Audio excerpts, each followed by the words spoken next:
It is nice to have that connection of culture for sure. There's not, I think a lot of trust is just comes from me being native and just saying it. There's a little bit of shock, like, whoa, you're native, like, and a teacher, like they disconnect that a lot. And so it's nice to have that connection for students to see a native teacher in a leadership role.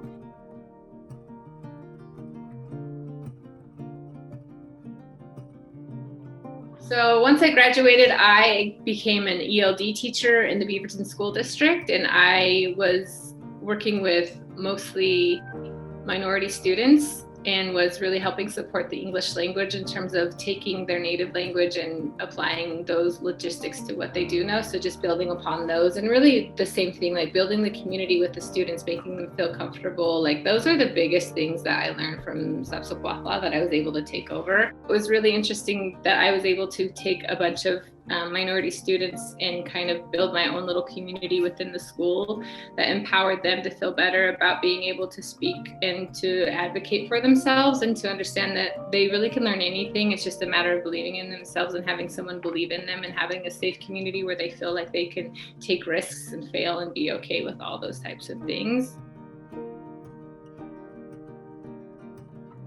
We did a lot of things about self-care. I remember a lot of the classes we took Friday evenings and kind of hung out together, but it was just nice to build those relationships with people and to really learn about ourselves as Native people and to be proud of us as Natives rather than being around people who don't know what it's like to be Native. So I think the self-care was a huge one that I remember the most.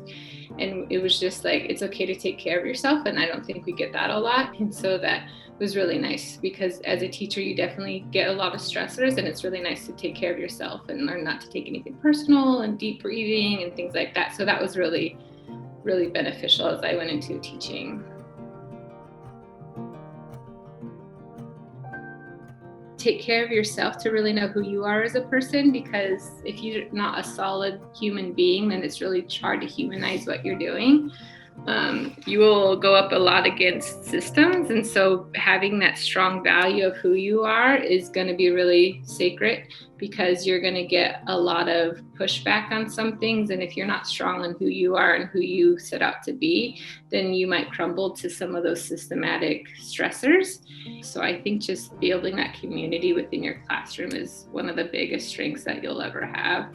And that the kids trust you no matter what. You're going to get a lot of students with a lot of different backgrounds that have different reactions to their situations. And so for you to be able to really support them is going to be huge. I would also give advice of reaching out to someone who's been there before and can really support you, because sometimes as teachers, we tend to think we need to do it all ourselves and we need to have it all figured out, and you won't ever figure it out. You never get it done. So get used to that.